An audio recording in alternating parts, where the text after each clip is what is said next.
लोगों से जहन भटकाने के लिए रातों रात वक्फ अमेंडमेंट का बिल बगैर किसी सलाह मशवरे के लाया गया है। मोदी हुकूमत वक्फ बोर्ड की ऑटोनॉमी को छीनना चाहती है। चूंकि सरकार बीजेपी की है और बीजेपी की नीतियां एंटी मुस्लिम है, वो मुसलमानों के इस वक्फ को भी खत्म कर देना चाहती है।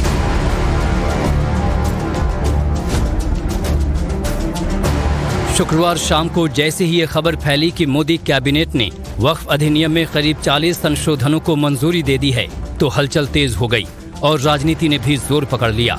विपक्ष से लेकर मौलानाओं के बयान आने लगे। कोई देश के टूटने की चेतावनी देने लगा, तो कोई मोदी सरकार को मुसलमानों का दुश्मन करार देने में जुटा रहा, तो कोई इसे हिंदुत्व का एजेंडा बताता रहा। इनका एक हिंदुत्व का एजेंडा है, आरएसएस का एजेंडा है कि वो शुरू से वक्फ प्रॉपर्टीज को और वक्फ बोर्ड को खत्म करने की कोशिशें करती रही हैं। तो क्या हैदराबादी भाईजान जो कह रहे हैं वो सच होने वाला है? क्या वक्फ बोर्ड की मनमानी गुजरे जमाने की कहानी होने वाली है? दरअसल सियासी गलियों में शोर है कि मोदी सरकार वक्फ के अधिकारों पर कटौती करने के लिए संसद में आज नया बिल लाने जा रही है। सूत्रों के मुताबिक शुक्रवार को हुई कैबिनेट बैठक में इस बिल को मंजूरी भी मिल गई है। ये बिल वक्फ बोर्ड के अधिकारों में कटौती वाला बिल है। सरकार वक्फ एक्ट में संशोधन करेगी। वक्फ एक्ट में तकरीबन 40 संशोधन की तैयारी है। अब जिन संपत्तियों पर वक्फ दावा करेगा उसका वेरिफिकेशन होगा। किसी प्रॉपर्टी को लेकर वक्फ बोर्ड और किसी शख्स के बीच विवाद चल रहा है तो उसका भी वेरिफिकेशन होगा। इसके अलावा वक्फ बोर्ड की विवादित संपत्तियों की भी जांच होगी। वक्फ बोर्ड के असीमित अधिकारों पर चाबुक चलने की यह खबर जैसे ही आई, सियासत के सभी सूरमा मैदान में उतर गए। मोदी सरकार ये चाह रही है कि पूरे वक्फ बोर्ड की प्रॉपर्टीज को छीन लिया जाए, इनको मुसलमानों से छीन लिया जाए, और वो थ्रेटन कर रहे हैं वक्फ की प्रॉपर्टीज का जो कंट्रोल है वक्फ बोर्ड्स के ऊपर, ताकि उसमें तमाम लीगल एम्बिग्युइटीज पैदा हो जाना, और इससे और वक्फ की प्रॉपर्टीज का नुकसान होगा। यूपी के अंदर योगी आदित्यनाथ मुसलमानों के घरों पर बुलडोजर चला रहे हैं और यहाँ बीजेपी सरकार वक्फ पे बुलडोजर चला देना चाहती है। सरकार इसको हड़प करना चाहती है। चूंकि सरकार बीजेपी की है और बीजेपी की नीतियां एंटी मुस्लिम है, वो मुसलमानों के इस वक्फ को भी खत्म कर देना चाहती है। दरअसल देश में रेलवे और सशस्त्र बलों के बाद सबसे ज्यादा जमीनों पर मालिकाना हक रखने वाली संस्था वक्फ बोर्ड है। लेकिन वक्फ बोर्ड से जुड़े बिल को लेकर न सिर्फ मुस्लिम नेता बल्कि कुछ मौलवियों की ओर से भी बेतुका बयान देकर खतरनाक नैरेटिव बनाया जा रहा है कि इस बिल के जरिए वक्फ बोर्ड की जमीन मुसलमानों से छीन ली जाएगी, लिहाजा मुसलमानों को सड़कों पर उतरना होगा।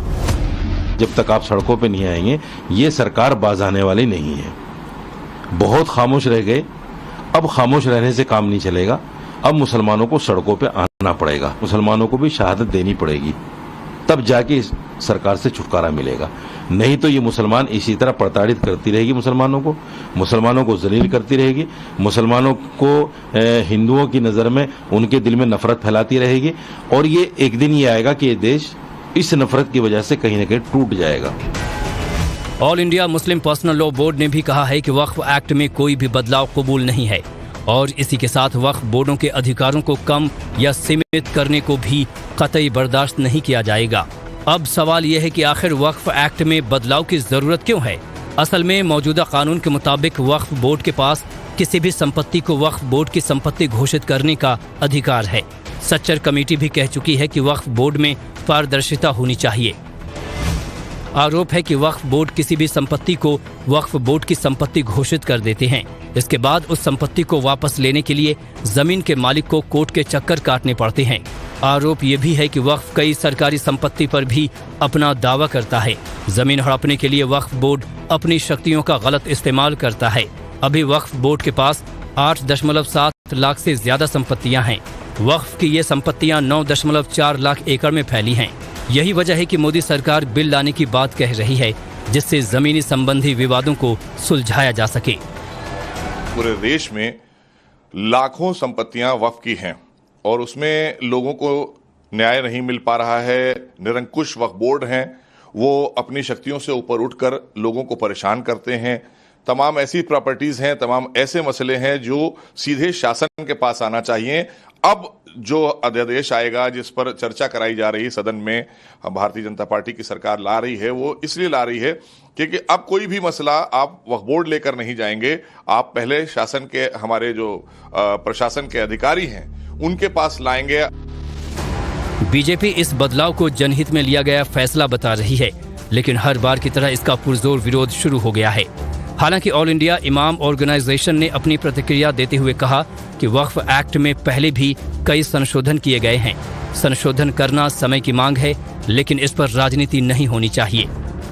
देखिए, कोई क्या कहता है नहीं कहता है ये अलग विषय है, लेकिन सरकार के सामने समय अनुसार अगर अमेंडमेंट किया जाता है, संशोधन किया जाता है, तो मुझे लगता है कि समय की ज़रूरत होती है। तो उस पर किसी तरह का विरोध करना या उस पर राजनीति करना, मुझे लगता है कि ये अच्छी बात नहीं है। बैठकर बातचीत होनी चाहिए। कल प्रस्ताव आएगा, उस पर चर्चा होनी चाहिए।